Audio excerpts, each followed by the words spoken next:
It's only ladies. That's not good. Sorry in advance. It's a long one. Just trying to process how my son, who is not even 3, is already keeping me on my toes with regards to gender. We have tried to be neutral parents from the start, not overly pushing one way or another. Simply keeping toys interesting and colors as bright as possible and not sticking to one aisle or another. Even with that, he definitely gravitated very early on towards trucks, machines, dinosaurs. He plays rescue man and fix-it man and charges around with sticks as swords. All very much the stereotypical boy. We are of course happy to encourage whatever makes him happy, and I love seeing him run around, roaring like the little gremlin that he is. Two constant exceptions where pink and sparkles enter our lives have been Gabby's dollhouse and My Little Pony friendship is magic. He picks them out all the time and loves them both. But yesterday he came running to me with, Mommy, I need help." He was watching My Little Pony, and he pointed to the TV saying I need to watch something else in a panicked way. I thought maybe something scary had happened in the episode, so I asked him why. And he answered, "It's all ladies." I asked him what was wrong with that, and he frowned and said, "It's all ladies. That's not good." I replied that there's nothing wrong with being all ladies, but he still seemed worried. Until I also pointed out that one of the ponies was a man. He appeared to relax after that and watched the rest of the show with no issue. He was barely 2 and he corrected me when I said police lady and he said no, policeman. I told him ladies can be police, but he didn't believe me, saying ladies can't wear police hats? Until I pulled up loads of pictures online of women in police uniforms and hats. Multiple times I have had to correct him when he says there are no fix-it women. Fair enough. Our house is under constant construction and so far we haven't had any women on the crews coming in and out. But I do all the DIY around the house. My husband does all the cooking. So he's seen me regularly with power tools and I've fixed plenty of things with him. I see all these news stories about young boys becoming hooked on Andrew Tate etc. and always thought, somewhat smugly, that's no way going to happen to my boy. But then I hear ladies are not good and it strikes a little stab of fear in my heart for this sweet, innocent, funny, bright boy entering such a polarized world. Anyone else relate? Any advice for fostering healthy gender perspectives now and in future? I will tell you, my daughter went through a phase at this same age where she was obsessed with gendering everything, toys, of course, but also so many other things that truly have nothing to do with gender. I think it's pretty normal, but it is overwhelming at times. I was constantly countering her statements. Luckily, she has grown out of it. I had a rescue dog that was amazing at football. My honorary nephew loved playing along. Later on, when he kept referring to my dog as he/him and I said Tilly as a female dog, he looked confused and said, "Girls don't play football." It's weird how the social bias conditioning can form like osmosis. My kids picked up on the sneaky gendered stuff in kids shows really quickly. Every rescue gang type show, Paw Patrol, Rescue Bots, Super Wings, the boy characters are the majority and have the main jobs police, fire, while the 1 or 2 girl characters are pink, purple, teal with auxiliary type jobs for special missions. My daughter just thought it was dumb, but my son internalized it to the point that he avoided helicopters and wondered why he had eyelashes because only girls have those. I've heard from multiple people that on the kids' version of YouTube there are red pill videos.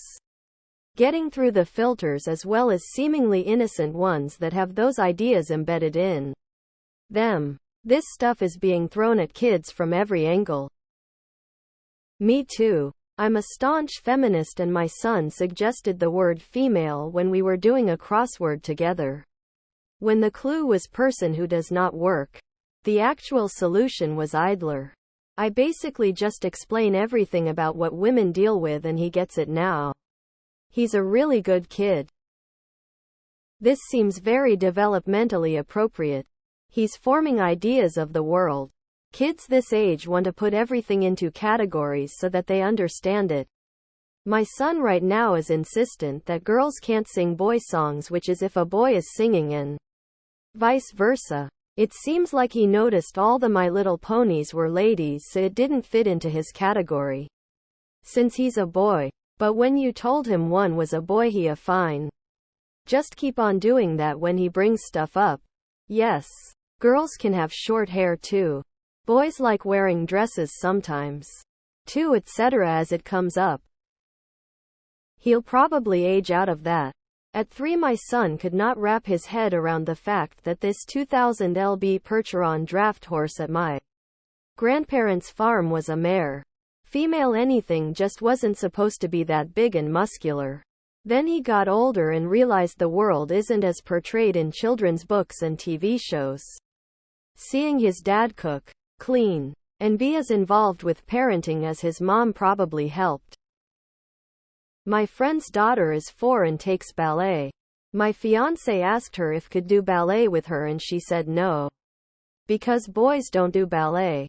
Her dad, my fiancé, and I all said no, boys can do ballet too, and I added, there is a very famous boy ballet dancer named Mikhail Baryshkinov, and then I had to Google some videos of him to show her. Believe it or not, this all normal childhood development stuff. He's trying to figure out his world. Keep reassuring him that boys and girls can do anything they want, regardless of gender, and he will be just fine. Unfortunately, he will have friends who don't have parents who are as open as you, especially once he starts school. Don't panic. Do some research on children his age discovering gender norms. And remember, everything is going to be fine. It sounds like you're doing all the right things. Having conversations about it when it comes up. Leading by example. Unfortunately, it's a lifelong, multi-generational effort to undo patriarchal thinking because it's so pervasive. Just a thought. But little children are very me-focused. They're very interested in looking for self-representations, establishing their burgeoning sense of self. So some of this is cultural osmosis, like the fix-it man. But some of it, like the My Little Pony thing, could be the desire to see himself in media. Maybe. My son is older and has begun to pick up on these things as well. We start by asking, oh, what makes you think that? The sexist notions almost always fall apart under any kind of scrutiny. And we drill it into their heads to let people like what they like as long as it isn't hurting someone. It makes my heart race every time something like it comes up. But my husband and I are doing the work. When my oldest was 4, he said, "Mummy, I wish I was a girl," and when I asked him why, he said it was because he wanted a unicorn. No one in our house ever restricted his toys. Daddy is the SAH parent and Mummy works a few months at school, and that was all it took for him to start forming those opinions. Makes me really sad. I told him anyone can give a unicorn. I always correct him on things like that. But more and more his school friends are forcing him to conform to gender, and I hate it. I want him and every other child out there to be free to be who they are. Kids that age are very much visual learners. So they are drawing conclusions based on what they see, making judgments on the patterns found in their everyday life. Without more women in those professions or being visible, the conclusions drawn are such that if there aren't a bunch of women visible as policewomen, the conclusion is drawn that they either can't or don't or aren't allowed to do the job because reasons. Good on you for addressing this as you see it. Perhaps reading inclusive books to him at reading time will help as well.